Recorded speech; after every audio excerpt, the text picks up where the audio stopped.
Bonjour à tous, bienvenue à ce webinaire. C'est le jour 3 de la semaine du e-commerce des biens de consommation. Aujourd'hui, nous allons donc traiter du thème des opportunités du e-commerce sur le marché Asie-Pacifique. Et nous allons avoir une rencontre, une table ronde avec Sandra Ira, qui est fondatrice et directrice de la plateforme e-commerce France at Home en Australie. Et on la remercie vraiment d'être parmi nous aujourd'hui. Alors, nous sommes au regret de vous dire que Delphine Nguyen de la plateforme Le Petit Dépôt a eu un empêchement de dernière minute qui était assez important, donc qui justifie largement son absence. On en est désolé. Nous vous présenterons quand même les chiffres clés du marché de Singapour en e-commerce, comme on l'avait prévu. Quelques petites recommandations habituelles pour le bon déroulement de ce webinaire. Ce webinaire est enregistré. Veuillez bien couper vos caméras et votre micro pour que tout se passe bien et coupez votre caméra si vous ne souhaitez pas être enregistré. On vous enverra bien sûr le replay et la présentation après le webinaire. Et n'hésitez surtout pas à poser vos questions sur le chat ou lever la main si vous avez des questions. Vous verrez, la présentation est en 3 parties et on vous propose de poser vos questions à la fin de chaque partie. Un petit mot sur Haddock et son accompagnement. Comme vous savez, donc, nous accompagnons les entreprises à tous les stades de leur développement, à la fois dans la conquête des marchés en région, en France et à l'international, selon 3 piliers. La sensibilisation et l'information, comme nous le faisons aujourd'hui sur le e-commerce. Également la prospection des marchés via des missions, la présence sur des salons. Et également une dynamique autour des marques fabriquées en Occitanie et Occitanie Sud de France avec des actions dédiées comme nous avons des actions promotionnelles avec des grandes enseignes, comme nous le faisons actuellement, par exemple, au niveau de l'agroalimentaire, avec Aeon au Japon et Galeria en Allemagne.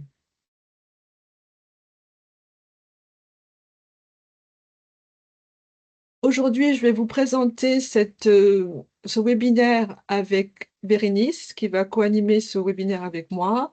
Comme je vous l'ai dit, nous avons vraiment la joie d'accueillir Sandra Ira et également la chance d'avoir le témoignage de Jean-Paul Depeau, qui est adjoint de direction de l'entreprise Rue Traversette, qui a été référencée sur les 2 plateformes depuis cette année, enfin l'année dernière, 2025, France at Home et Le Petit Dépôt. Nous allons vous présenter dans un premier temps les chiffres clés des marchés agroalimentaires, hygiène et cosmétiques dans les 2 pays, Singapour et Australie. Ensuite, nous aurons cet échange avec Sandra, le témoignage de Jean-Paul et je vous présenterai l'opération de référencement qui sera lancée suite à ce webinaire. On va commencer tout de suite. Bonjour à tous, avec les éléments macroéconomiques et un focus du coup sur les marchés Asie et Pacifique. Alors, on commence avec l'Australie. L'Australie, comme vous le savez, c'est une nation qui est extrêmement multiculturelle, avec près de 85% de la population qui est européenne. L'Australie compte 27 millions d'habitants, en tout cas en 2024. Et la France était le 15e fournisseur de l'Australie l'année dernière, tous secteurs confondus. Donc l'Australie, en résumé, c'est un très grand territoire avec plus de 7 millions de kilomètres carrés. Donc à titre de comparaison avec la France, c'est 14 fois la taille de la France. La population est très concentrée surtout sur les zones littorales. Et la petite actualité, c'est qu'il y a eu un accord qui a été signé hier à Canberra entre l'Union européenne et l'Australie. Donc après de longues années de négociations, c'est enfin arrivé. Au niveau de la langue officielle du pays, c'est l'anglais, c'est également la langue du commerce. Et pour la monnaie locale, on est sur le dollar australien. Je laisse la parole à Soti pour le marché des produits agroalimentaires. Quelques chiffres sur le marché des produits alimentaires. L'Australie est un marché attractif. On voit que les ménages consacrent un budget important à l'alimentation, 10%.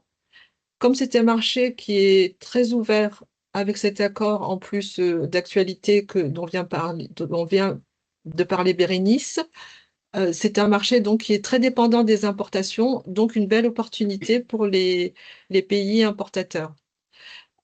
Les consommateurs sont également très réceptifs aux produits étrangers, notamment européens, avec une image très positive de l'offre française.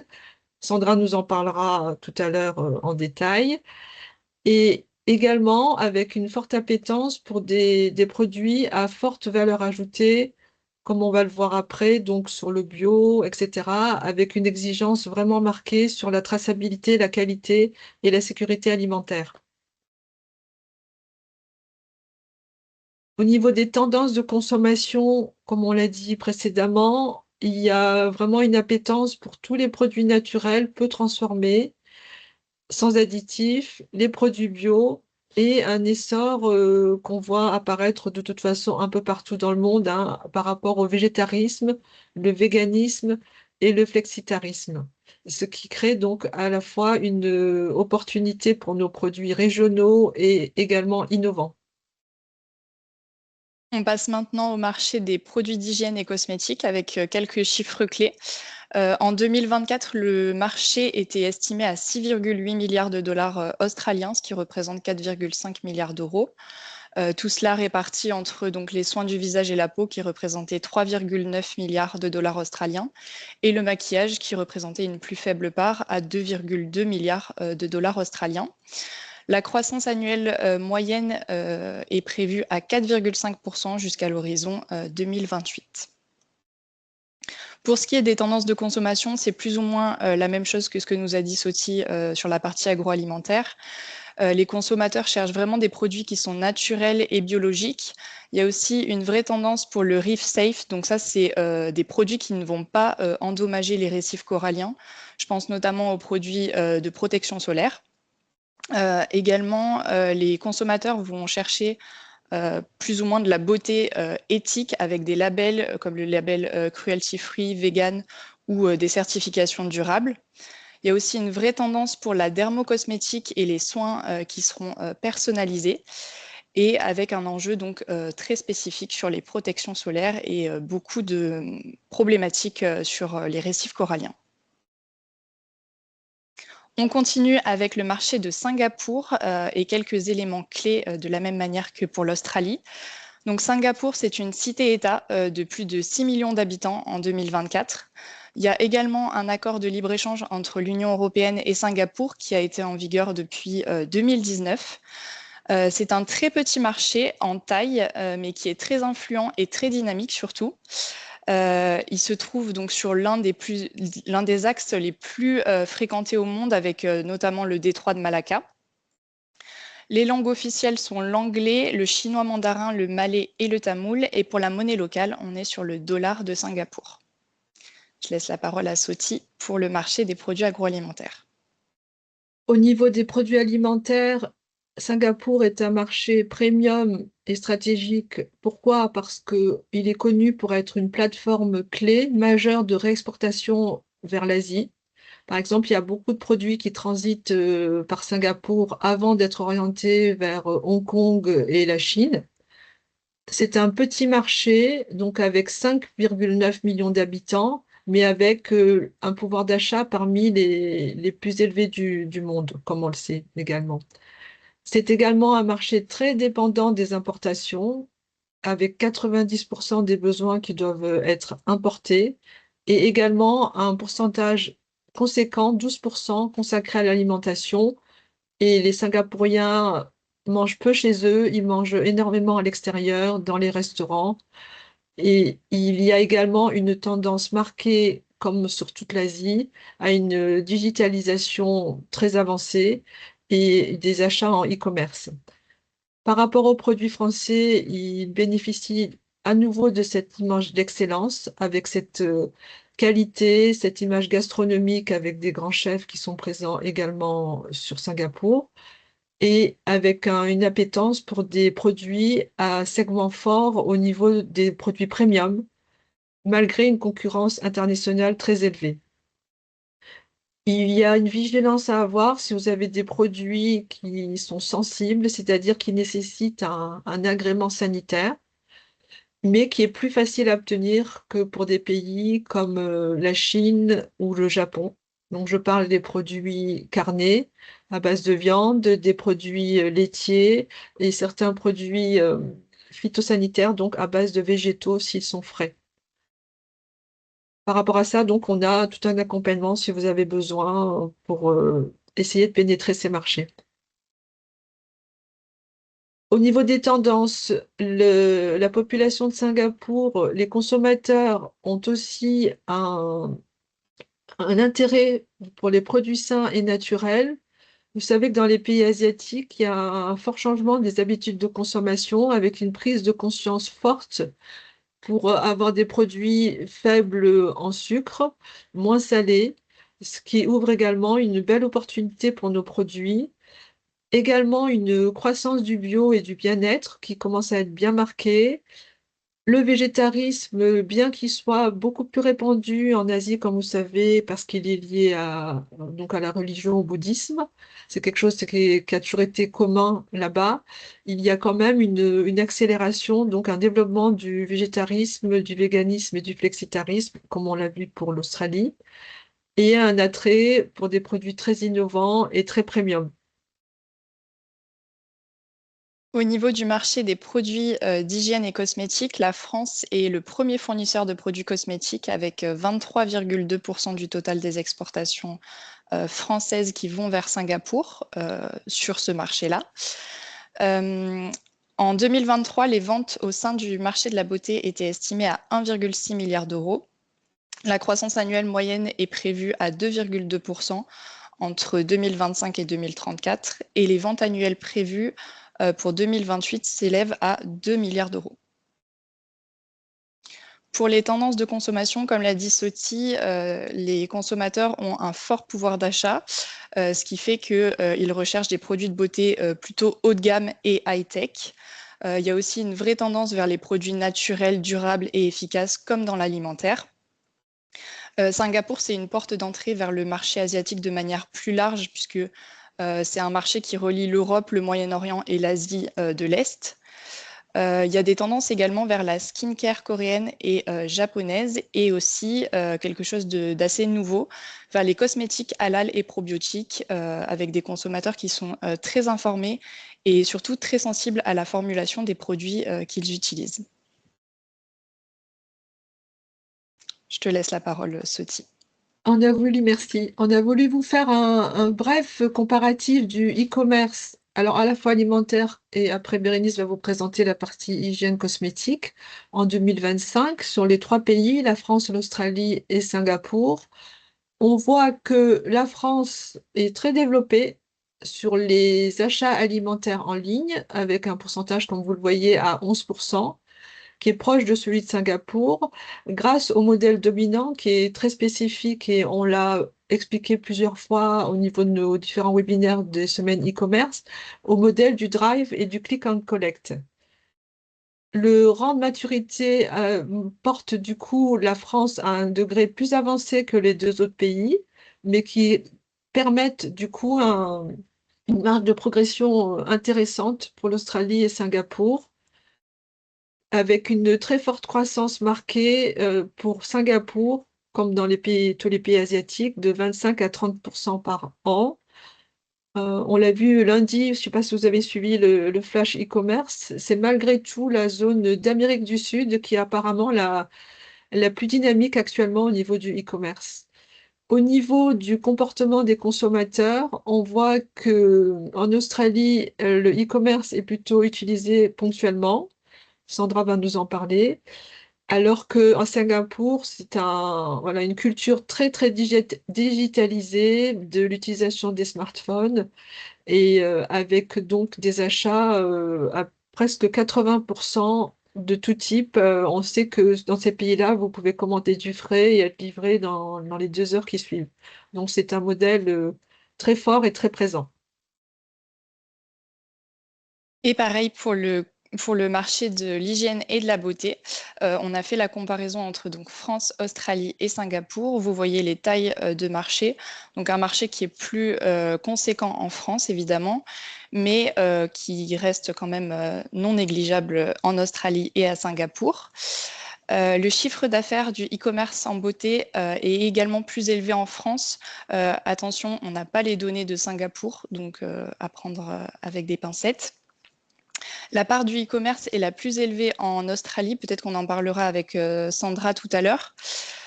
Au niveau de la croissance du e-commerce, elle est également plus forte en Australie et d'autant plus forte à Singapour.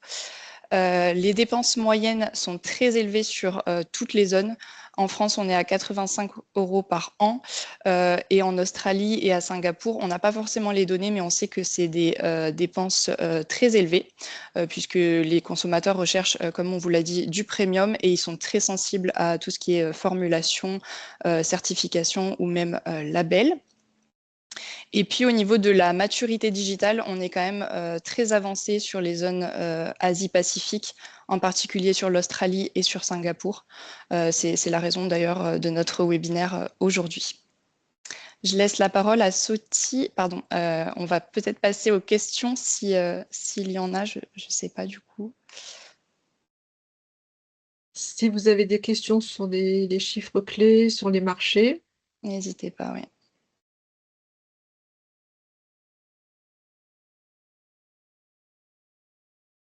S'il n'y en a pas pour le moment, on va pouvoir passer à l'échange avec Sandra. Sandra, on est vraiment très heureux de vous accueillir aujourd'hui, d'autant plus que vous êtes originaire de la région d'Alès, du Gard, et vous avez fait un long parcours pour arriver jusqu'en Australie. Est-ce que vous pouvez nous en parler? Depuis combien de temps vous êtes installé là-bas et comment vous est venue l'idée de créer la plateforme e-commerce France at Home? Écoutez, bonjour à vous tous. Merci de m'avoir parmi vous aujourd'hui. C'est une très très belle opportunité, effectivement, de pouvoir expliquer un petit peu notre histoire. Donc, effectivement, je suis originaire d'Alès, dans le Gard, donc où j'y suis née. J'ai quitté le sud de la France pour poursuivre mes études ensuite sur Perpignan, sur Nice ensuite. Et avant d'atterrir en Australie, j'ai fait un petit passage également en Suisse et en Angleterre. Et je me suis enfin installée en Australie sur l'année 2008. Donc, ça va maintenant faire un petit bon bout de temps quand même. Un petit peu de ce temps. temps. Euh, donc, bien évidemment, donc je suis française, mariée à un Australien et donc Robert, qui est cofondateur de France Atom avec moi depuis le début. Et c'est vrai qu'en fait, l'idée de France Atom est simplement venue, enfin, si je dois être honnête, au début, c'était un petit peu une démarche personnelle, entre guillemets, dans le sens où j'étais ici depuis quand même pas mal d'années et on n'avait pas, en fait, de gastronomie française qui était vraiment représentée sur le territoire. Donc, effectivement, au début, on a commencé vraiment tout petit et ce qui nous a beaucoup en fait aidé à nous développer tout au début, c'était les réseaux sociaux. C'est vrai qu'on avait besoin de savoir si le produit français plaisait et à d'autres personnes. Je me suis dit que si la nourriture, la gastronomie française me manquait, ça devait certainement pas être que moi. Et c'est vrai qu'à partir du moment où on a passé quelques postes, de faire des demandes, etc., à gauche, à droite, on a vu qu'il y a eu une demande énorme de la communauté française. Et dès le début, en fait, on a clairement été suivi par toute cette communauté. Et c'est vrai que maintenant, on est sur le point de fêter nos 10 ans.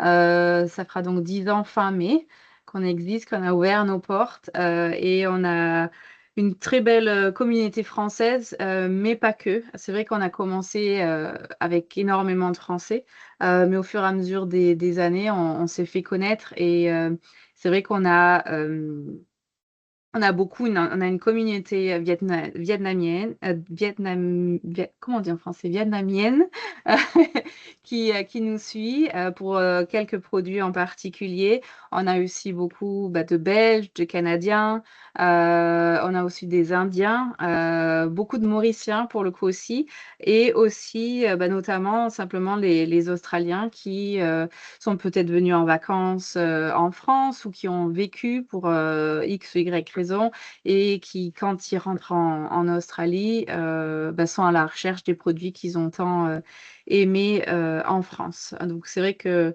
voilà, c'est toute l'origine simplement de France Atom. Et c'était avec une volonté de proposer une offre large, qualitative et fidèle aux produits d'origine. C'est ça. Pouvez-vous nous parler maintenant du marché des produits alimentaires en Australie, puisqu'on a la chance de vous avoir aujourd'hui en étant quelqu'un qui est sur place et en plus une professionnelle du secteur. Est-ce que vous pouvez nous faire un petit tour de ce marché? Bien sûr. Donc, le marché australien en soi, il est très structuré, très réglementé. Et actuellement, donc, il est dominé par deux grands groupes de distribution, contrairement à vous qui avez plusieurs marques entre tout ce qui, enfin, de grandes surfaces, de grands supermarchés tels que Carrefour, Intermarché, etc. Nous, on en a vraiment deux, voire deux et demi, entre guillemets. Donc, on en a deux. Donc, ça s'appelle Coles et Woolworths. On a Aldi qui aussi essaye depuis plusieurs années de se faire un petit chemin, mais c'est vrai que voilà, les deux principaux sont ceux-là. Je pense aussi, la raison pour laquelle on n'en a que deux aussi, c'est que le pays applique des normes sanitaires extrêmement strictes, notamment pour les produits importés. C'est vrai que l'Australie est très protectrice sur le plan biologique et phytosanitaire, ce qui implique une excellente préparation en amont en fait pour tout importateur. Donc on a plusieurs circuits de distribution. Donc on a effectivement cette grande distribution avec ces deux structures que j'ai bien mentionnées. Et puis ensuite, à côté de ça, donc on a les enseignes spécialisées, donc beaucoup d'épiceries fines et de magasins européens. Et pas simplement juste européens, hein, puisque c'est vrai que, comme on l'a dit précédemment, l'Australie est un pays multiculturel. Donc, c'est vrai qu'il y a énormément d'épiceries, en fait, en fonction de chaque origine, hein, donc énormément de produits asiatiques, de produits indiens, de produits grecs, d'italiens énormément également. Et c'est vrai que c'est pour ça aussi qu'on a vu qu'il y avait une opportunité, parce que pour le coup, côté français, il n'y avait pas grand-chose. Donc on a ça, et puis bon, ensuite le food service, donc tout ce qui est restaurant, café, hôtel, etc. Et le e-commerce qui je dirais depuis la période du Covid, a vu une très forte croissance. Après, c'est vrai que le e-commerce, il est aussi en forte croissance. Pourquoi? Puisque, comme on l'a dit tout à l'heure, on est quand même sur un territoire assez grand, 14 fois la France. Et il faut en fait se rendre compte, c'est difficile de s'en rendre compte de l'extérieur, il faut le vivre en fait pour le voir et le comprendre surtout.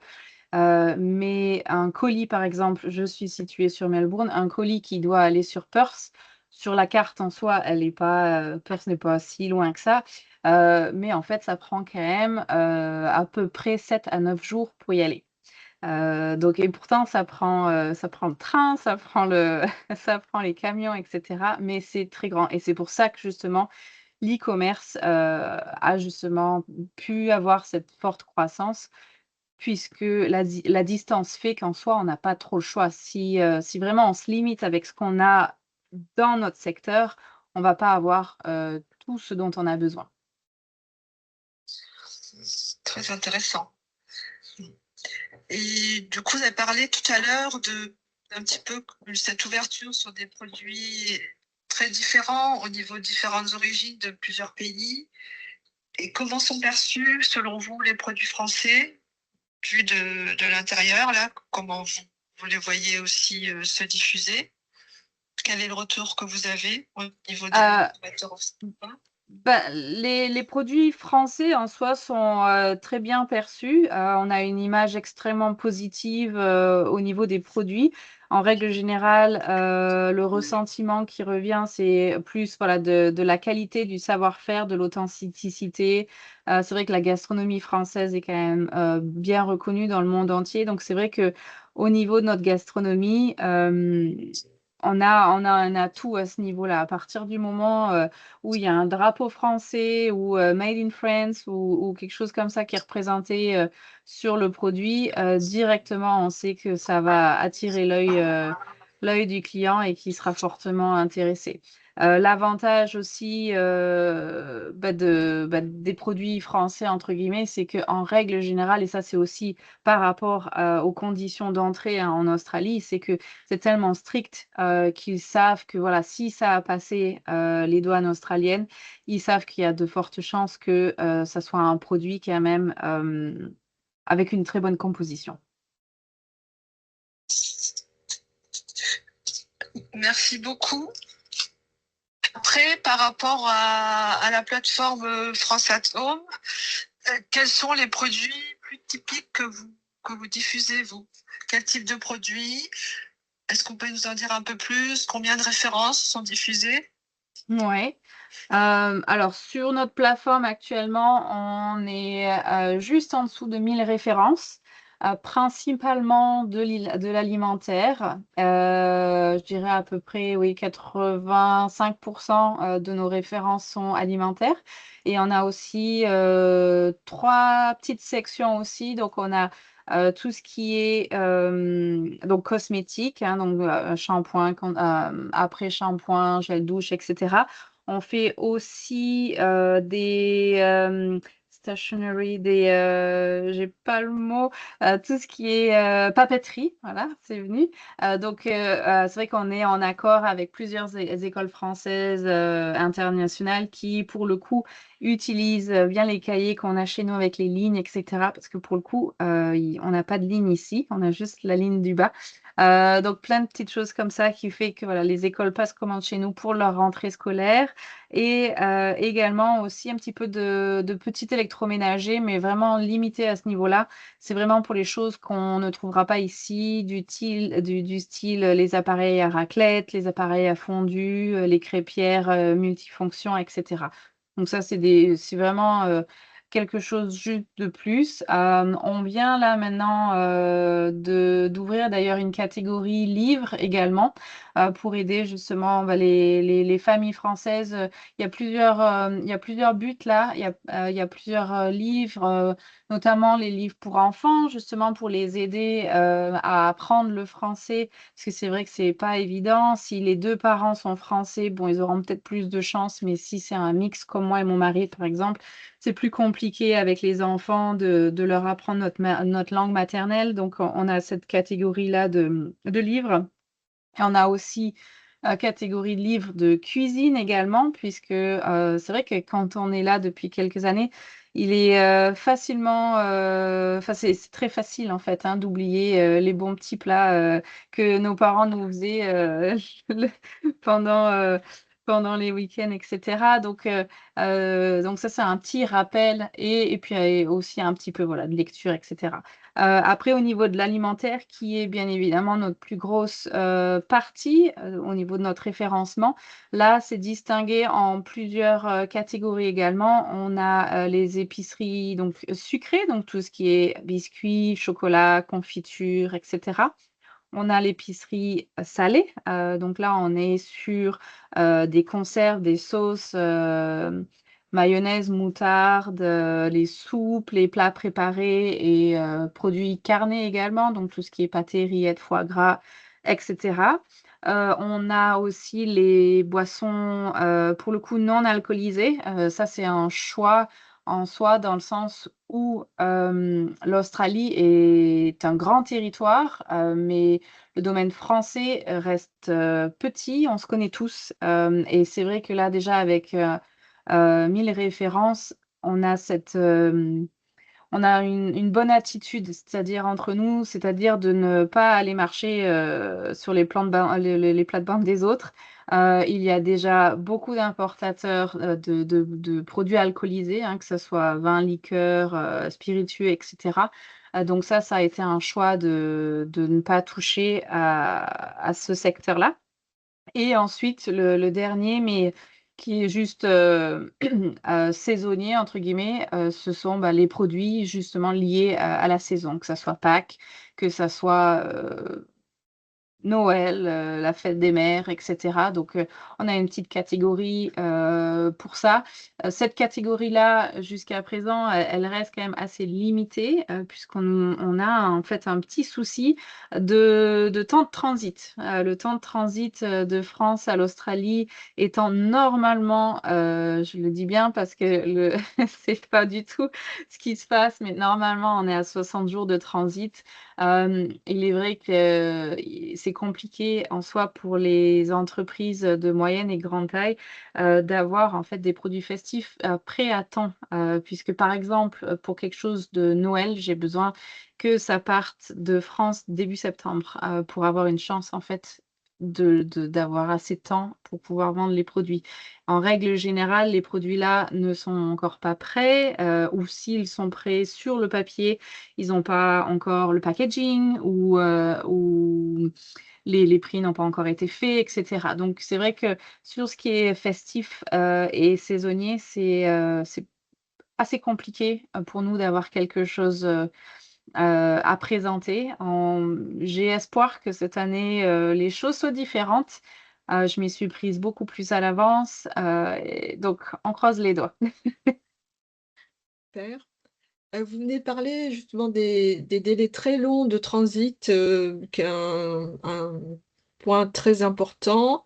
Par rapport à cet aspect logistique, quel est votre modèle logistique? On a eu un webinaire très détaillé hier. Vous, comment vous gérez cet aspect? Vous avez votre propre entrepôt? Vous faites des groupages en France? Comment fonctionne en fait France Atome sur ce plan-là? Ouais. Alors, ce qu'on fait, nous, de notre côté, donc effectivement, donc on fait partir des conteneurs entiers. On fait partir à peu près un 40 pieds tous les mois. Et effectivement, donc on fait du groupage avec tous nos fournisseurs. Donc, on doit avoir, ça dépend des quantités en soi, mais il y a à peu près une quinzaine, vingtaine de fournisseurs. Tout le monde livre au dépôt de notre entrepôt.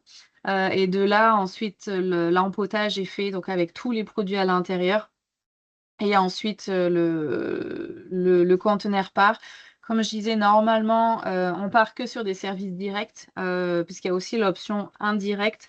Pour le coup, le direct est plus fiable pour nous, sachant qu'on a quand même pas mal de produits, notamment les biscuits, qui n'ont pas forcément une très longue date d'expiration. Et c'est vrai qu'on ne peut pas vraiment se permettre d'arriver avec de la marchandise qui va expirer d'ici 3 mois, par exemple. Donc, Mm. c'est vrai que le service direct est l'option qu'on utilise. Malheureusement, il est vrai que en ce moment, avec tout ce qui se passe avec l'Iran, etc., les choses sont de plus en plus compliquées. On se rend compte maintenant, par exemple, le conteneur, là, celui-ci, j'en ai un qui arrive demain, qui sera livré demain. Il était déjà censé arriver depuis le 3 mars. Donc, on est déjà sur un petit peu de retard. Et le suivant, qui était censé arriver dans 2 semaines, est maintenant repoussé à mi-mai. On en a un autre qui est censé empoter d'ici vendredi et lui, c'est encore pire, malheureusement. Toute la marchandise a été livrée. Le problème, c'est que le Havre, maintenant, il y a beaucoup de navires qui n'y passent plus, puisqu'ils ont tellement pris de retard qu'ils sautent des ports. Et le problème de ça, c'est que le peu de navires qui passent ne déposent pas assez de conteneurs pour qu'on puisse tous repartir dessus. Donc là, maintenant, on est sur un point où on se retrouve sur un manque de matériel. Donc, du coup, la marchandise reste au dépôt. Les réservations de navires sont reportées de semaine en semaine en attendant qu'il y ait bien un conteneur qui puisse être vidé et réutilisé derrière. Donc maintenant, on se retrouve avec effectivement des temps de transit. On va tourner sous peu à bien 90 jours maintenant. Ah oui, c'était la Ouais, question que je voulais vous poser. Il y a quand même un ouais. fort impact de la conjoncture actuelle. Hmm. Ouais. Et par rapport aux produits, par rapport à leur durabilité, vous allez changer un peu vos critères ou par Alors rapport au là, DLC? les critères en soi, je les change pas parce que malheureusement, les produits là sont les best-sellers. Donc j'ai malheureusement pas d'option. Il faut partir avec. La seule chose que maintenant j'ai fait, le problème c'est il faut que ça soit juste un premier roulement en soi. C'est-à-dire que maintenant qu'on sait qu'on va avoir ce genre de délai, j'ai fait partir plus de conteneurs, plus réguliers, ce qui veut dire que ils auront en fait tous le même temps de retard, ce qui veut dire qu'au final, Oui, nous, de notre côté à l'arrivée, on devrait avoir quelque chose d'assez régulier au final. C'est juste que voilà, le temps de roulement des 2 premiers conteneurs, c'est lui qui va un petit peu gâcher le plan, entre guillemets. Mais là, j'en ai maintenant 5 dans l'eau, alors que c'est quelque chose que je ne ferai pas en temps normal, mais c'est simplement pour que ces produits arrivent et qu'on ne soit pas en rupture de stock trop rapidement. Parce que effectivement, vu que maintenant on est sur une DLUO qui va se rapprocher entre guillemets de la fin. Là maintenant, c'est effectivement que sur ces produits-là, un petit peu dangereux, on va dire, j'ai réduit les quantités pour justement éviter les pertes, mais augmenter le nombre d'arrivées pour que justement on ait un bon roulement et qu'effectivement, oui, on va arriver en rupture, on le sait, mais c'est justement pour que le prochain arrive assez rapidement derrière et revienne avec une nouvelle DLUO, etc. d'accord, très intéressant. Et vous avez parlé des best-sellers. Oui. Quels sont les produits qui fonctionnent bien, du coup? Alors, on en a plusieurs, hein, que ça soit au niveau, sucré-salé. Donc il faut savoir que les références qu'on a sont principalement des marques nationales. Donc là, pour le coup, au niveau, salé, par exemple, on a les chips Bretz qui fonctionnent, très, très bien. Après, on a aussi tout ce qui est, mayonnaise, moutarde, cornichon. Ça, je pense que ça doit être, quelque chose dans ça doit être dans le monde entier. Et ensuite niveau sucré, on aura, les petits écoliers, au lait. On a les Tagada de Haribo, les carambars, traditionnels au caramel. Donc ça va être ouais, ça va être les plus gros. Niveau boisson, c'est l'Orangina clairement. Alors ça, l'Orangina, pardon, l'Orangina, on a eu la surprise, au dernier conteneur arrivé du mois dernier. On a quand même réussi à passer 7 palettes en 3 semaines, quelque chose qu'on n'a jamais vu. On n'était pas trop certains de ce qui s'est passé là d'un coup, mais c'est vrai que la demande, elle est de plus en plus forte, et ouais, l'Orangina, ça pour le coup, c'est pas plus les Français que ça. Là, on est sur vraiment, australien. Et puis autres, en fait, tout simplement, enfin, qui est venu en France, qui a simplement, eu l'occasion et l'opportunité de le goûter et ils ont vraiment, ils en sont fous, hein, de l'Orangina. Ouais, pour le coup. Les Australiens, donc vous n'avez pas que des Français qui Non, commandent, c'est vos ouais, produits? je pense que c'est là où, ça a coupé tout à l'heure. J'ai Oui, expliqué justement que on avait commencé Franciatom, avec une très, très grosse majorité de Français et au fur et à mesure des années, hein, au fur et à mesure de se faire connaître du bouche à oreille et cetera, on a maintenant, une belle communauté, bien mixte. Donc on a effectivement donc des Australiens, mais comme je disais, on a, les Mauriciens, les Belges, les, les Canadiens, on a aussi, même les Italiens en soi, même qu'ils soient quand même bien servis quand même, c'est vrai qu'il y a 2-3 petites choses, notamment chez Mondelez, qu'ils apprécient fortement. Donc ouais, on a les Vietnamiens également, mais comme je disais, c'est 2 produits en particulier, du moins 3. C'est les petits beurres. Alors ça, ils en sont mais alors fous. C'est la levure chimique Elsa, mais alors, impossible de leur proposer une autre marque. Quand ils viennent, ils disent juste: «Je veux le petit sachet rose». Ils vont pas même pas annoncer que c'est de la levure chimique ou autre, c'est le petit sachet rose et la sauce, Maggi, arôme. Même qu'elle soit présente en fait ici déjà en Australie, le goût est totalement différent et c'est beaucoup plus salé. La recette est différente et ils cherchent uniquement la française. Donc, les Vietnamiens sont très forts pour ça.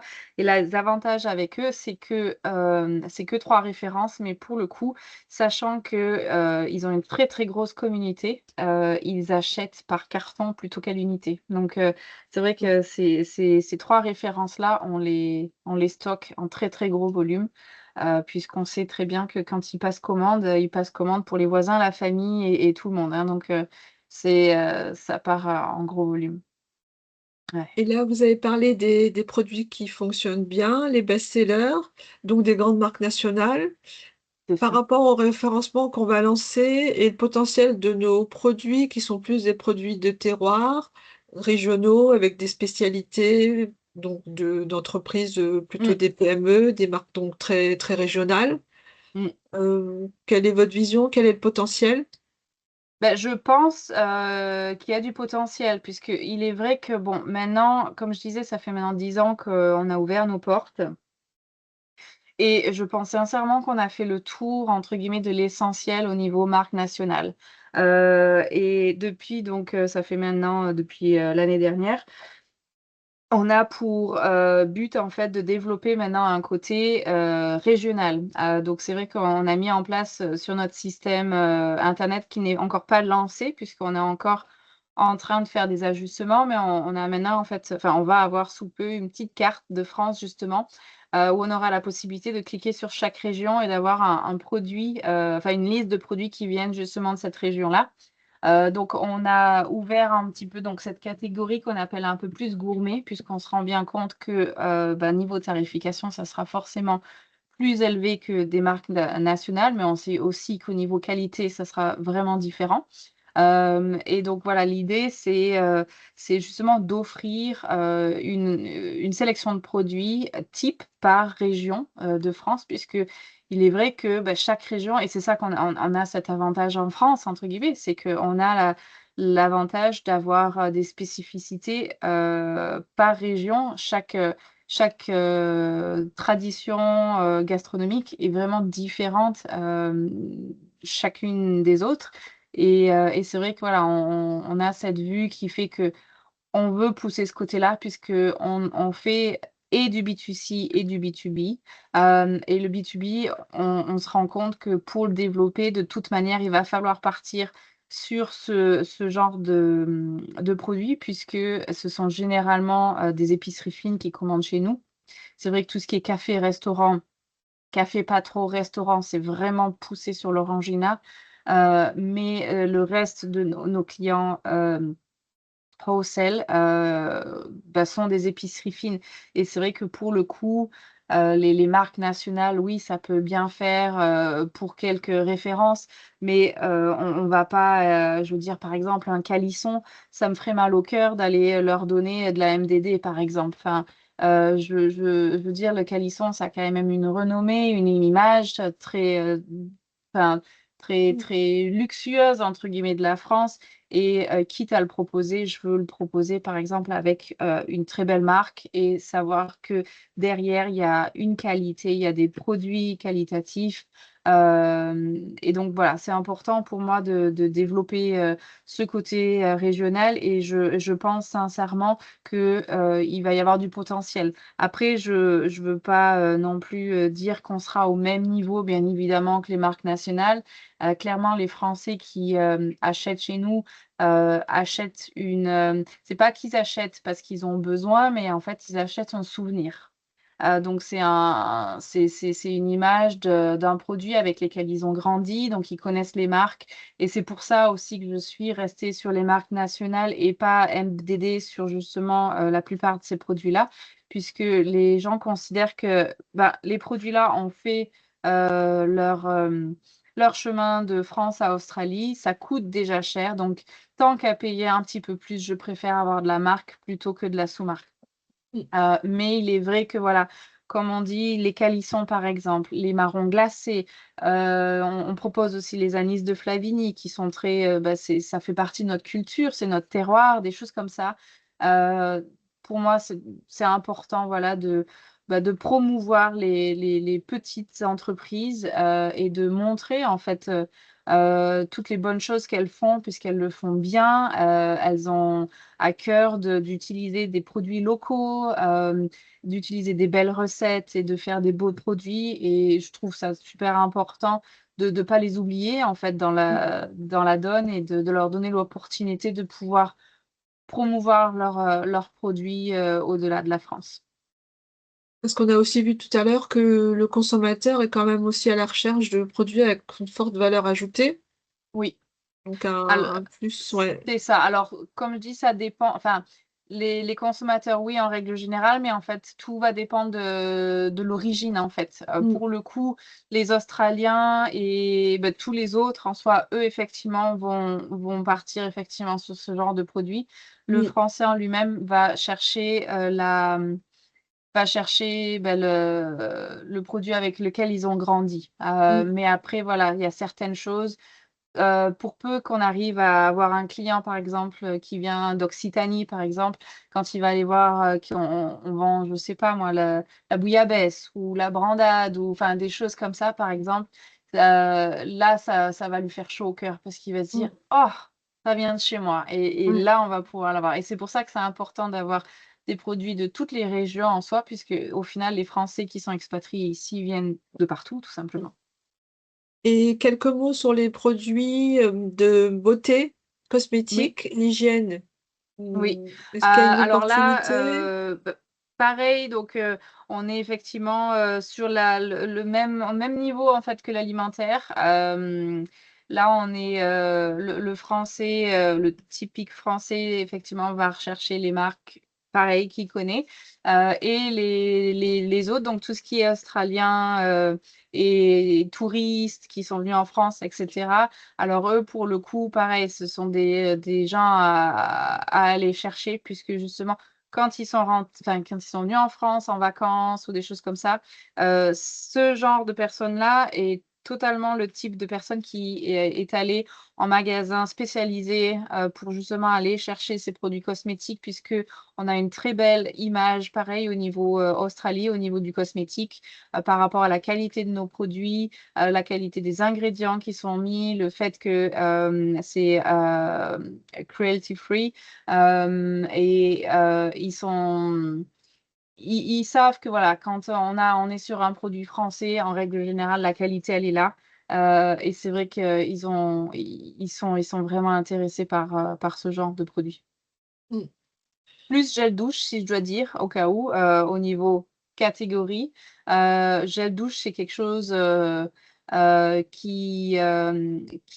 pas qui manque, mais c'est-à-dire qu'ici, on a diverses marques et en fait, c'est un petit peu comme l'alimentaire en confiture. Les gens, les marques ont tendance à vendre tout le monde vend les mêmes parfums. L'avantage qu'on a en France, c'est on a une imagination incroyable. On est très très bon en marketing, etc. Et on fait des produits vraiment diversifiés qui vraiment sortent de l'ordinaire. Et c'est vrai que quand les clients voient justement tel ou tel produit, on utilise là par exemple des produits par exemple avec de l'aloe vera et des choses comme ça. Et bizarrement, c'est pas des choses qui vont être trouvées ici. Donc c'est vrai que du coup, ils sont curieux, ils essaient et ils sont généralement très satisfaits du résultat et ils reviennent. Et après, c'est là qu'ils agrandissent la gamme en se disant, alors ça, c'était bien. Peut-être que je vais faire la crème pour les yeux, peut-être que la crème du jour, du soir, etc. Pareil au niveau des gels douche, ils adorent la sensation que ça va leur donner sur leur peau, le parfum qu'il y a, etc.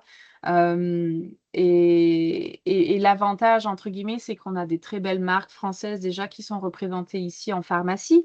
Et pareil, ça nous aide justement à avoir cette belle étiquette française du produit sain, du produit bon pour, enfin, au niveau bien-être, etc. Et c'est vrai que là, il y a clairement quelque chose à faire. Ouais. Mm. Merci. Est-ce qu'il y a une vigilance particulière à avoir sur les aspects réglementaires, à la fois au niveau de l'alimentaire et au niveau cosmétique hygiène pour certains types de produits sensibles? Ouais, il y a alors l'alimentaire en soi, bah, autant le dire, ça reste quand même un pays, un des plus compliqués au monde, hein, quand même au niveau douane. Mais il y a quand même juste trois grosses zones en fait à faire attention, c'est-à-dire les produits carnés, les produits laitiers et tout produit ayant des œufs. Mais le problème de ça, en fait, c'est que euh, chaque règle n'est pas commune à chaque produit, en fait. C'est-à-dire, pour donner un exemple, un biscuit, par exemple, qui a 20% d'œufs, par exemple, lui ne va pas poser problème puisqu'il est cuit. Par contre, une mayonnaise qui a 20%, elle va avoir un souci. Elle, il lui faudra un permis import. Donc, il est super important, en fait, pas forcément en tant qu'exportateur, mais de demander à l'importateur. Il va être super important de s'assurer qu'en fait, cette personne-là a les connaissances au niveau des douanes. La règle magique, en gros, c'est à partir du moment où vous dépassez 10%, que ce soit œufs, produits laitiers ou produits carnés, la sonnette d'alarme doit se mettre en route et là, vous commencez à poser des questions. En dessous de 10%, généralement, on est bon. Il n'y a pas forcément de spécificité, surtout au niveau laitier et les œufs. Produits carnés, en fonction de ce que c'est, il va falloir faire un petit peu plus de recherche. Mais en règle générale, dès qu'on passe ces eaux-là, il va falloir un permis import. Ça, c'est la responsabilité de l'importateur. Mais pour vous assurer, entre guillemets, qu'il n'y ait pas de souci, parce que si vous avez un importateur qui vient récemment de commencer, qui n'est pas forcément au courant en quoi, vous n'avez pas envie qu'il se retourne vers vous en disant oh bah la marchandise elle est perdue, j'aimerais un remboursement par exemple. Ça marche pas comme ça, hein. C'est pas, il y a un moment donné, chacun prend ses responsabilités. Euh, les fabricants, eux, vont faire des très bons produits, etc. Mais c'est à l'importateur de s'assurer que les produits peuvent effectivement rentrer sur le territoire de manière légite, quoi. Mm. Ouais. Au niveau des règles d'étiquetage, je crois qu'il y a certaines contraintes également. C'est ça, ouais. Donc, tout produit importé doit effectivement être réétiqueté. L'étiquetage, en fonction de ce que c'est, en fait, il y a deux possibilités. C'est soit le fabricant accepte lui-même de poser les étiquettes, soit ça peut être également fait ici à l'arrivée. L'avantage qu'on a, c'est que les douanes nous autorisent à faire rentrer le produit en lui-même n'étant pas encore étiqueté. Et ensuite, on a un rendez-vous justement à faire avec les douanes pour qu'ils puissent venir vérifier. On a la possibilité de leur donner 7 jours. Donc, ça nous donne aussi, nous, le temps d'étiqueter les produits et d'être en règle, etc. Pendant ces 7 jours-là, ces produits-là ne peuvent pas être vendus puisqu'on est dans l'obligation de montrer la quantité totale par rapport à la facture qui a été fournie par le fournisseur. Mais l'une des deux options est possible. Ensuite, à savoir que l'étiquetage australien, pour le coup, parce que si jamais vous avez des packaging qui sont déjà en anglais en se disant oh ben moi ça va, j'ai déjà l'anglais qui est là, donc pas besoin de refaire. Malheureusement, je suis navrée de vous dire que ça ne sera pas le cas. L'Australie, en fait, a un système d'étiquetage qui fait qu'il est vraiment spécifique au pays. Donc, on a plusieurs sections qui font que aucun autre étiquetage ne peut passer sur l'Australie. Donc, on a notamment, par exemple, le sel qui est dans le panneau nutritionnel qui n'est plus appelé le sel ou salt, c'est pour le coup du sodium. Et on est en milligrammes plutôt qu'en grammes. Donc déjà, rien que ça enlève totalement le panneau nutritionnel. Pas de bol, celui-là, il ne peut pas être utilisé. De plus, on a au niveau des allergènes une réglementation qui fait que nos allergènes doivent être et en capital et en gras. En règle générale, en France, il me semble, je ne sais plus si c'est l'une ou l'autre, mais vous en avez qu'une des deux, pas les deux réunis. Et de plus aussi, est obligé d'être mentionné déjà le Product of France, donc produit donc en France. Il a été changé il y a quelques années, obligé d'être encadré également. Et dernière chose aussi, obligé de mettre les détails de l'importateur. Donc pour le coup, même si les ingrédients, par exemple, étaient bons et que cela n'avait pas d'allergènes, par exemple, ça pourrait éventuellement passer. De toute manière, il faudrait refaire le panneau nutritionnel et de toute manière, aussi rajouter le fait que le produit a été fabriqué en France. Il faut qu'il soit encadré et rajouter le nom de l'importateur. Donc Mm. dans tous les cas, malheureusement, un autre étiquetage sera nécessaire. Également pour les formulations des produits cosmétiques et hygiène Pareil, ou ouais, c'est pareil. ça. Donc Ok. l'avantage des produits cosmétiques, c'est que pour le coup, déjà, il n'y a pas de panneau nutritionnel. Les ingrédients sont la plupart tout le temps en anglais. Donc là, pour le coup, normalement, ça passe. Mais le problème, c'est qu'on est quand même obligé d'avoir les détails de l'importateur et le Made in like Products of France. Mm. Ok. Mm. Ok, merci. Et bah, le mot de la fin, Sandra, parce qu'il faut une fin à tout. Quel conseil vous donneriez à nos producteurs qui nous écoutent et qui voudraient se lancer sur ce marché qui reste quand même lointain? Ouais. Alors, des conseils, j'en ai donné un petit peu. C'est déjà de s'assurer que la personne à l'autre bout sait ce qu'elle fait. Parce qu'il y a rien de plus malheureux que de faire tout ce travail-là, à faire des beaux produits et d'y mettre tout son cœur et d'avoir des très belles recettes et tout ça. Et il n'y a rien de pire, je trouve, que ça arrive au final à la frontière ici et que ça soit réexporté, soit détruit. Ça, c'est les 2 options possibles. Quand ils ont dit non, c'est non, il y a pas d'option. Donc ça, vous assurez que l'importateur derrière sait exactement ce qu'il fait. Il y a si jamais vous-même, vous avez un doute, on a accès en fait au site des douanes qui s'appelle, Bicon, Bicon, donc Bicon, vraiment si on le fait en français. Si vous tapez ça et que vous tapez Australie, ça va vous emmener directement sur le site des douanes australiennes, à savoir que ce site-là n'est uniquement que alimentaire. Et là, vous aurez la possibilité d'écrire en fait simplement ce que vous avez, que ce soit par exemple un biscuit ou que ce soit un ingrédient en lui-même, et vous pouvez faire votre recherche. Le site est très très bien fait. Vous avez des questions et en fonction des réponses, ça vous offre des cas et vous avez toujours donc une solution à la fin qui vous dit, bon, alors pour ce produit-là, vous avez besoin d'un permis ou vous n'avez pas besoin de permis, mais vous aurez besoin de faire une déclaration fabricant ou des choses comme ça. Ça vous guide par rapport aux produits que vous avez.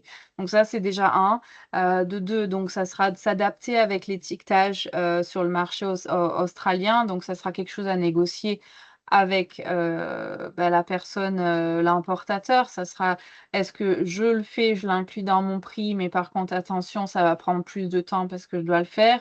Ou est-ce que je te l'envoie comme ça et tu t'en charges à l'arrivée? Ça sera une question à poser puisque il est absolument interdit de vendre des produits importés sans étiquetage. Donc là, ça serait aussi dommage. Je dirais pas que les risques soient pour le fabricant. Franchement, je doute sincèrement que ça revienne sur le dos du fabricant, mais clairement, l'importateur va avoir un souci là. Et le problème qu'il va y avoir aussi, c'est qu'une fois qu'un importateur est flagué par les douanes sur une marque en règle générale, ce qui veut dire que toutes les prochaines fois où ce produit-là va rentrer, ils vont pas le lâcher. Donc autant dire qu'une fois qu'ils ont quelqu'un dans le collimateur, autant dire que c'est pas bon, quoi.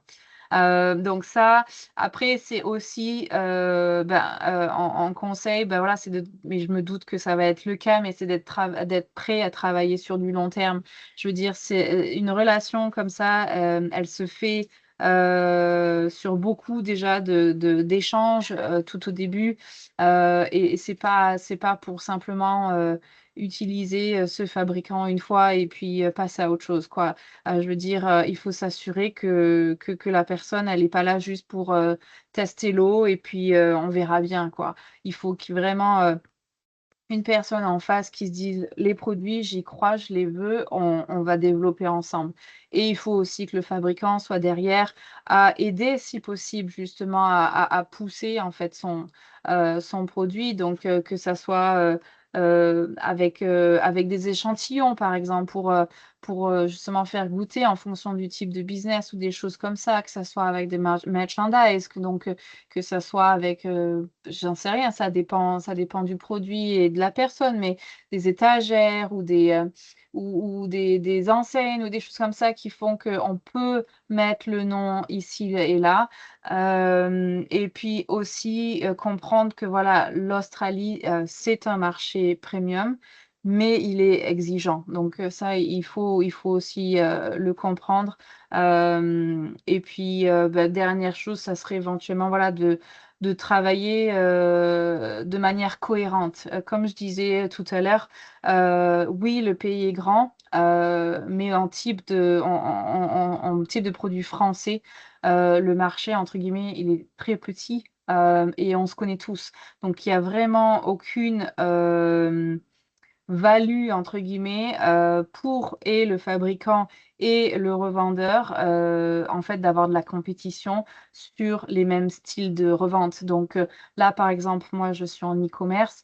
Si demain, je signe avec quelqu'un et que ce quelqu'un se dit ah bah tiens il y a quelqu'un d'autre qui a un supermarché mais par contre sur un autre territoire je vais aller les voir bah non ça fonctionne pas enfin sachant qu'on est tous en ligne par rapport comme je disais à la taille du territoire, ça serait pas intéressant, ça serait pas logique non plus, et ça apporterait plus du mal qu'autre chose, parce qu'après il va y avoir une guerre de prix, etc. Donc, quitte à arriver sur le territoire, certes, mais à ce moment-là, d'avoir différentes, d'essayer d'avoir différents marchés. Par exemple, il y en a un qui peut peut-être faire juste de l'épicerie fine, l'autre qui va faire de l'e-commerce et puis peut-être du food service, parce que si ce fabricant-là a la possibilité de peut-être avoir des formats très gros, on peut à ce moment-là partir sur du food service, etc. Ce qui veut dire que sa marque sera représentée de plusieurs manières, mais sans qu'aucun de nous deux se marche dessus. Mm. Donc, Donc, plutôt rester sur la cohérence. un profil d'importateur plutôt exclusif et fidèle sur C'est du ça. long terme. Une Ouais, vraie construction à faire avec Mm. son importateur.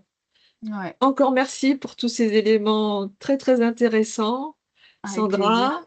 Et encore bravo parce que vous avez été médaillée de l'Ordre du mérite agricole par l'ambassadeur de France. Bravo Ouais, pour tout ce que vous faites, la promotion des produits français, votre merci. partage et votre sourire. Encore merci.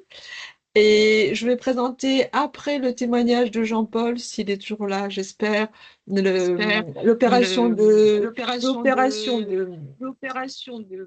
Ah, il y a un écho, c'est pas grave. Ouais. L'opération de référencement sur lequel vous pourrez rebondir. Merci Jean-Paul d'être présent. Vous avez été référencé sur le petit dépôt et France at Home. Est-ce que vous pouvez nous partager un petit peu votre expérience?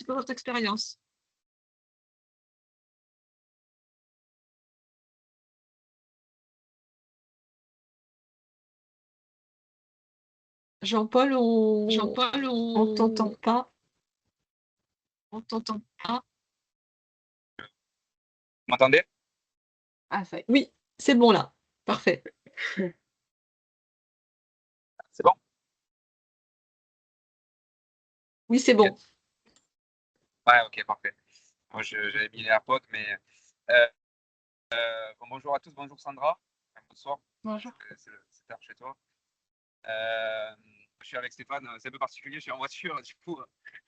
Euh, donc oui,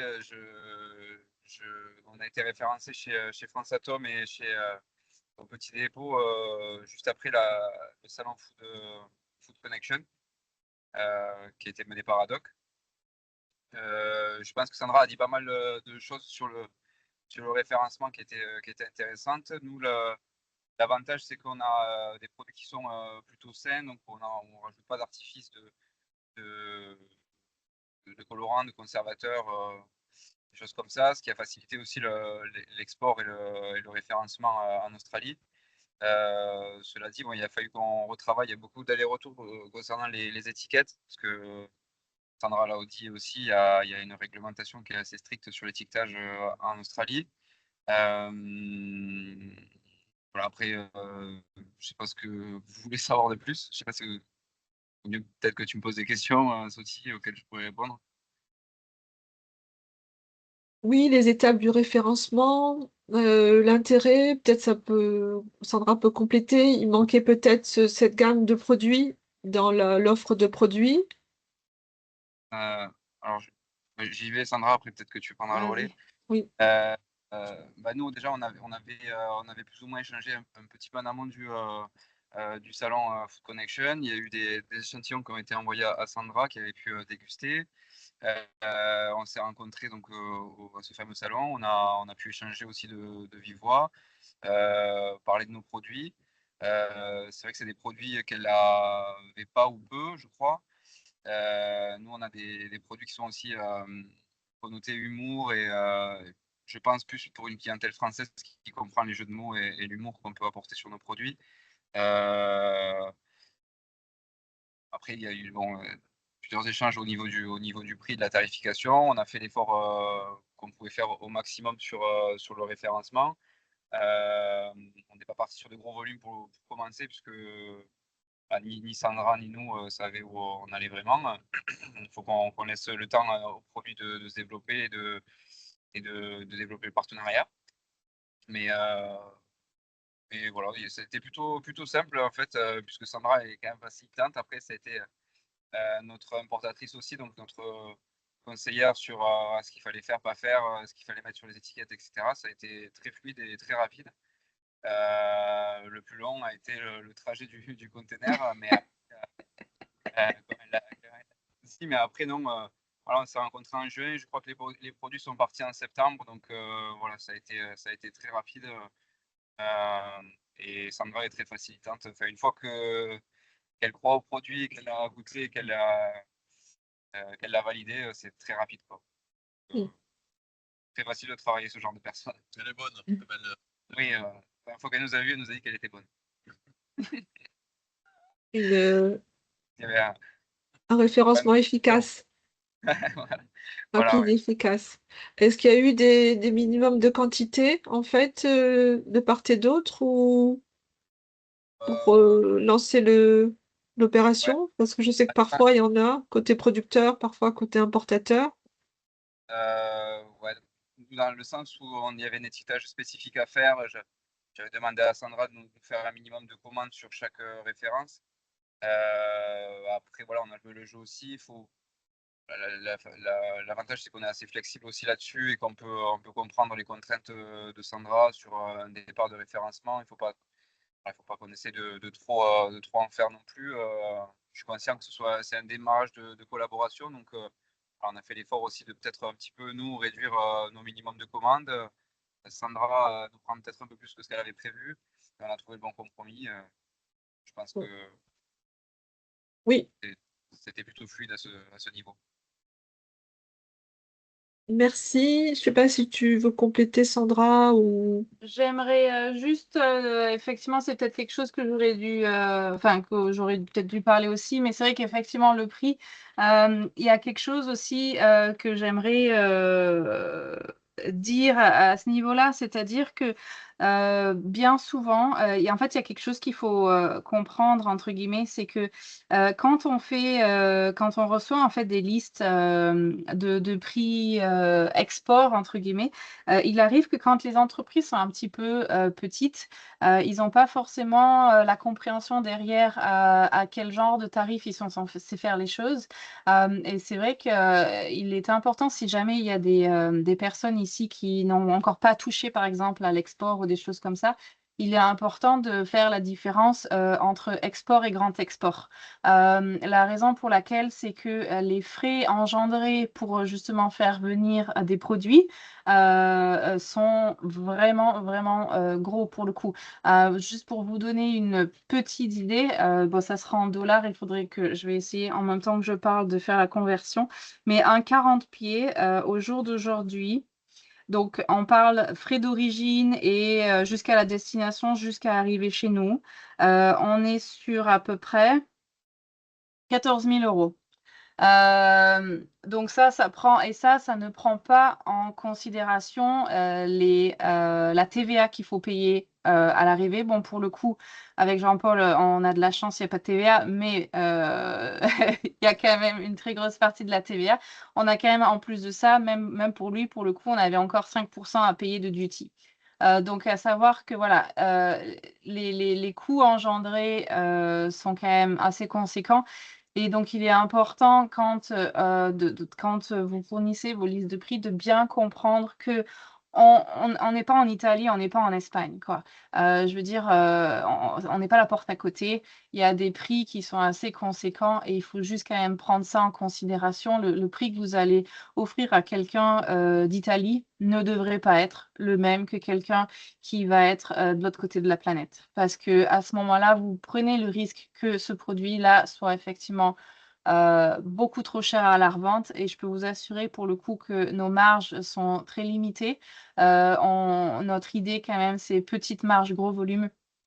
Et c'est vrai qu'il y a des fois où malheureusement on se voit dire non à des produits de qualité juste parce qu'on sait très bien qu'une fois qu'on va rajouter justement tous ces frais et toutes ces taxes à l'arrivée, malheureusement, il sera invendable, même si on réduit notre marge au maximum. Et c'est pour ça qu'avec Jean-Paul, ils ont été très gentils justement de bien vouloir m'aider sur ce coup-là puisque j'avais peur justement d'avoir un souci. L'avantage qu'il y a, c'est qu'avec eux, on a une bonne DLC. Donc, on a le temps justement de prendre le temps et de pousser ces produits-là. Notamment que ceux-là, pour le coup, ils sont vraiment spécifiques à la clientèle française, puisque on a pris effectivement que la gamme un petit peu, comment on l'appellerait? Cochonne. Mauricie. Ah, franchouillarde, ouais. Franchement, voilà. Et c'est vrai que pour le coup, les Australiens et peu importe qui ne parle pas français, va pas forcément comprendre le jeu de mots. Donc c'est vrai que là, on les pousse. L'avantage qu'il y a aussi, c'est qu'on a plusieurs événements sur l'année. On a 13 événements auxquels on assiste. On est en relation donc et on fait donc des événements à l'ambassade de France, à toutes les alliances françaises aussi, dans chaque État, etc. Donc l'avantage qu'il y a aussi, c'est d'être sur les marchés, c'est que on a la possibilité justement de proposer ces produits, d'en parler, de les faire goûter, etc. C'est une opportunité qu'on n'a pas malheureusement quand les gens commandent en ligne. Mais comme je disais, s'il y a des échantillons à donner ou des choses comme ça, c'est toujours avec plaisir. Par exemple, là, on est en collaboration avec Perrier. Ils nous ont offert en fait des tote bags. Et là, on a commencé il y a quelques jours une petite promo simplement en disant commandez un de ces produits-là pour recevoir un tote bag gratuit, des choses comme ça. Donc, si le fabricant est partant pour faire des choses comme ça, c'est encore plus, ça ouvre encore plus des portes et une plus belle opportunité justement pour ces produits de se faire connaître. Mais effectivement, le prix, notamment maintenant, il faut dire que depuis quelques jours, en plus de ça, le taux de change est en train de changer et malheureusement pas pas bon pour nous, autant dire. Et c'est vrai que le prix, effectivement, on comprend que c'est de la qualité, etc. Mais il faut simplement, le point de cette intervention est simplement dire, il faut faire la différence entre l'export et le grand export. C'est deux choses complètement différentes. La tarification doit être ajustée à ce niveau-là. Merci beaucoup Sandra, merci Jean-Paul, merci Stéphane. On va passer maintenant, merci Stéphane. Quel webinaire épique entre la coupure d'électricité, la voiture et tout, c'est Tu nous sympa. donnes le mal de mer, là. On va prendre les quelques questions parce qu'on a déjà qui sont arrivées pendant la présentation. Alors, il y a une question sur le vin. On avait prévenu que donc France Atom n'importe pas de vin et qu'on ne traiterait pas ce sujet.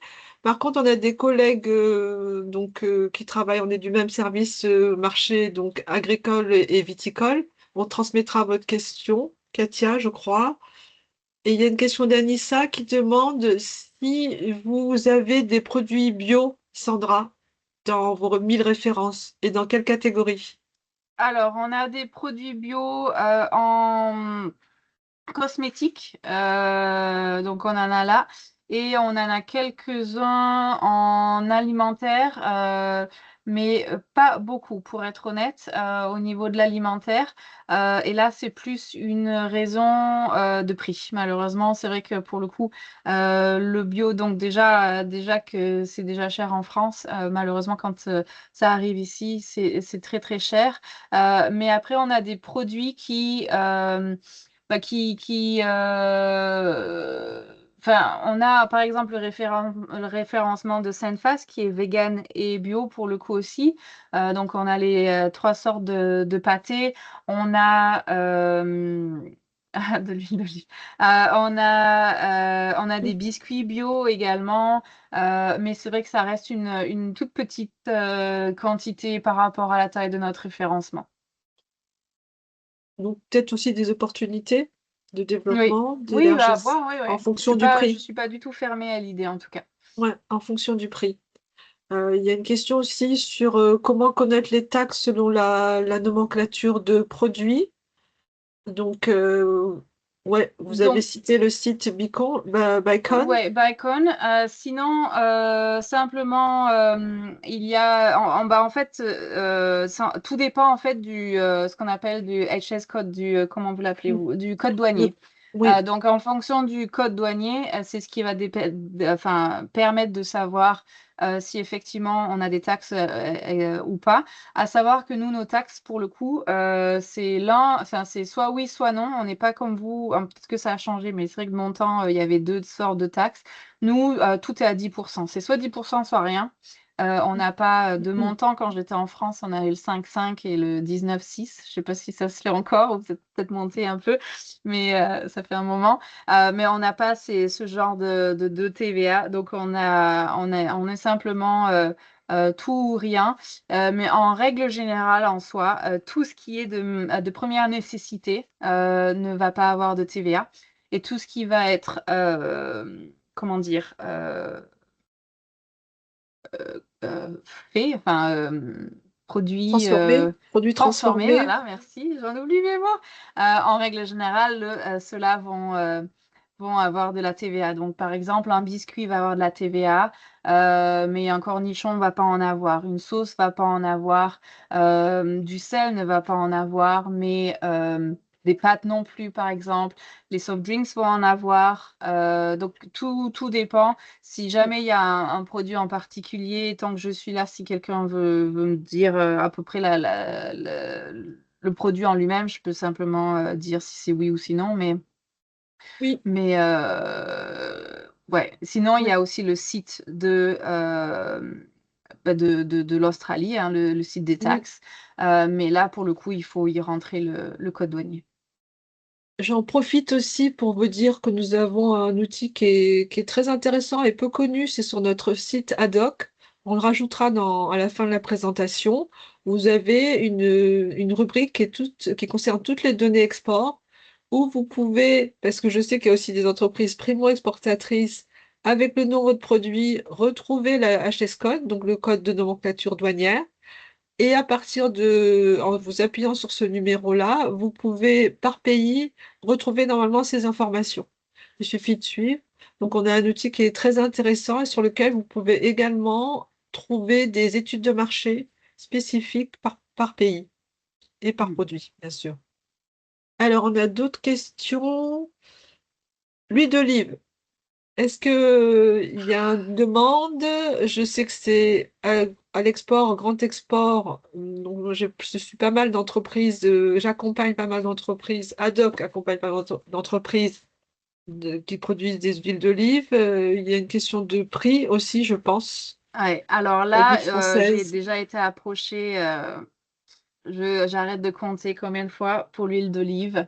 Euh, le problème, il y a deux problèmes, entre guillemets, c'est que, un, déjà, effectivement, c'est le prix. Bon, ça, on le sait, c'est de l'huile d'olive, ça reste de la qualité, on le sait. Mais de deux, le gros problème, c'est que le marché est inondé. À savoir que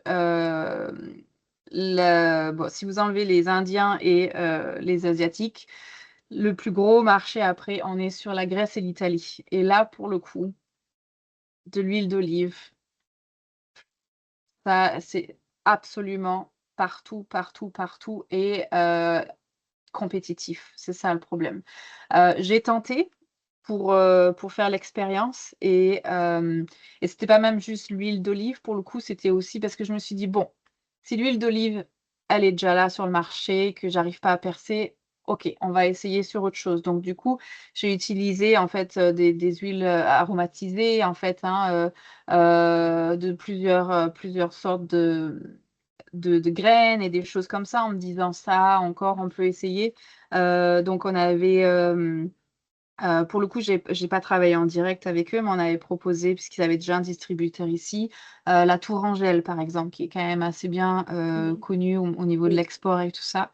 Et même ça, compliqué, hein. Compliqué, compliqué. Ça partait, hein, je dis pas, mais on était au compte-gouttes. Et le problème Mhm. enfin, de nos genres de produits, c'est que on veut du roulement, quoi. On veut pas qu'il y ait des produits. On évite à tout prix des produits qui restent sur les étagères et qui bougent pas assez rapidement.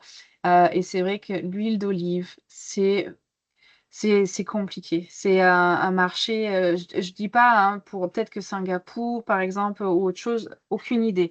Mais là, pour le coup, on est saturé à ce niveau-là, puisque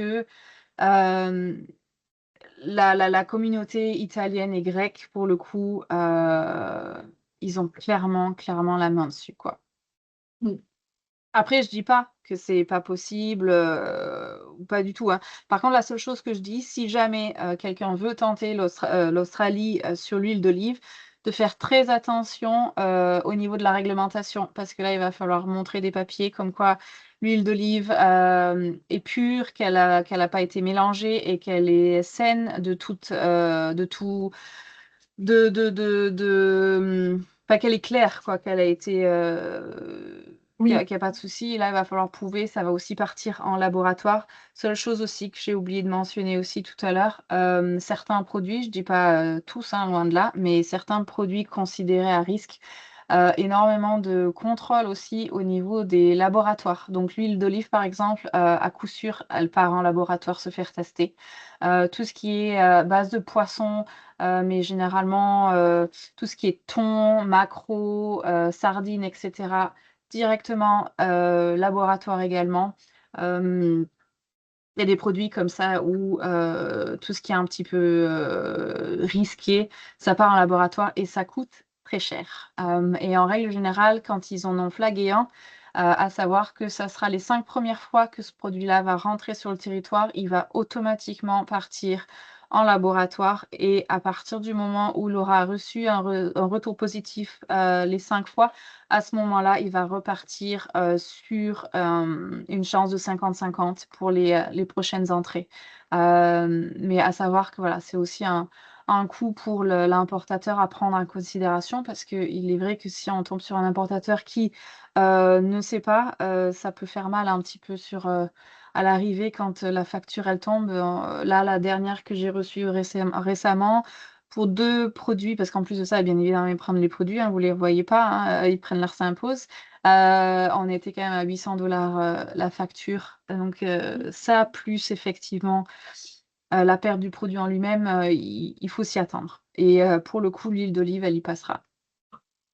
Faut être vigilant.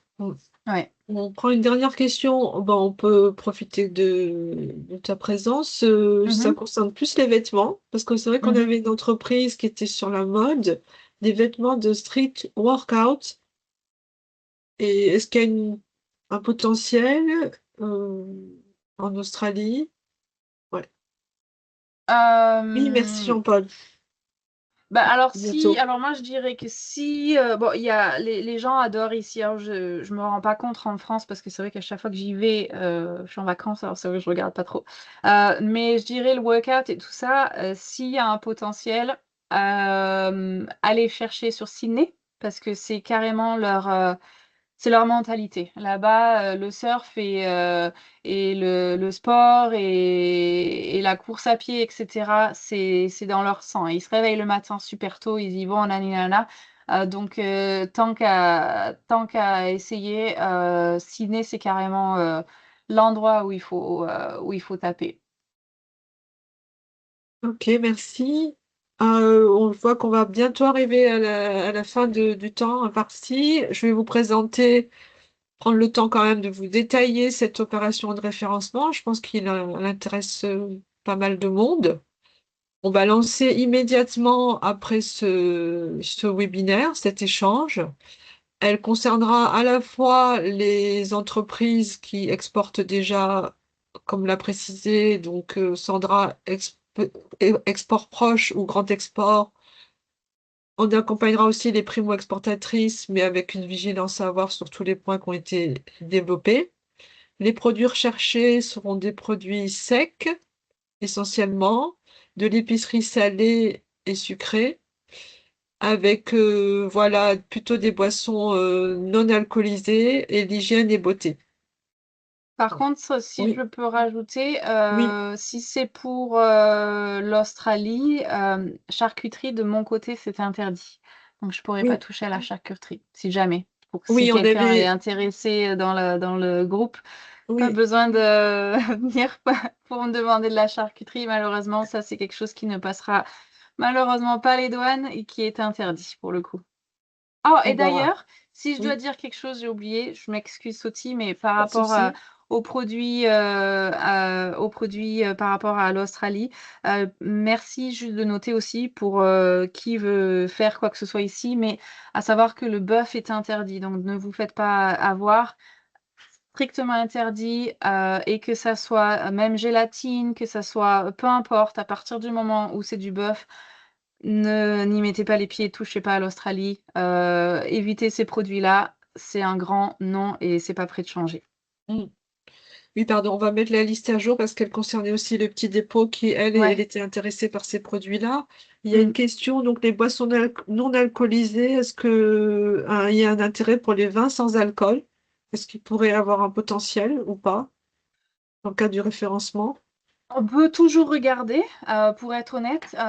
C'est quelque chose, j'ai jamais, moi personnellement, j'ai jamais en fait eu l'opportunité d'en discuter ou de voir un catalogue ou quoi que ce soit. C'est quelque chose qui peut effectivement être regardé, d'autant plus que c'est vrai que maintenant la tendance est de boire de moins en moins. Ça, on s'en rend compte. Je ne sais pas si c'est le cas pour vous en Mm. France, mais c'est vrai que les gens maintenant deviennent de plus en plus sages. Donc, pourquoi pas? C'est quelque chose à étudier, ouais. Très bien. En termes donc de rétroplanning, on va lancer les candidatures, comme je l'ai dit, après ce webinaire. On va se donner 4 semaines pour recevoir vos dossiers. Je vous enverrai un lien avec un dossier assez précis à remplir où vous pourrez télécharger votre catalogue produit, la brochure de présentation d'entreprise. Sandra fera la sélection des produits en mai avec une confirmation du coup de la sélection en juin et un départ qu'on aimerait faire du container en juin, si tout se passe bien. Plus Sandra? juillet, en règle Oui, générale, parce que si je veux confirme la sélection en juin, après, peut-être plus juillet, dans le sens où il faut généralement quand même un temps de préparation de commande, préparer le conteneur et tout ça. Et c'est vrai qu'avec les autres fournisseurs, on est à peu près sur 4 semaines. Donc, plus confirmation de la sélection en juin, mais départ plus en juillet pour le coup. oui, parfait. Voilà, si vous avez d'autres questions, on est là encore pour quelques minutes si vous le souhaitez. Sinon, ben, je serai disponible avec Bérénice par mail ou par téléphone. N'hésitez pas à nous contacter. Oui, est-ce qu'on peut, bien sûr qu'on va, on va vous recontacter, Augustin. sans souci. N'hésitez pas du coup à nous recontacter. On vous enverra, comme j'ai dit au début, la présentation. Merci pour votre écoute. Encore merci à Sandra. Merci à tous. Oui. Vous avez un webinaire demain qui est prévu sur la cybersécurité. Donc, ne le ratez pas non plus pour terminer la semaine de e-commerce, pour compléter vos connaissances dans ce domaine. Merci à tous pour votre écoute. Merci Sandra. Bonne Avec fin de plaisir. soirée. Merci. Bonne journée à tous et à très bientôt. Merci. Au Au revoir, revoir. merci.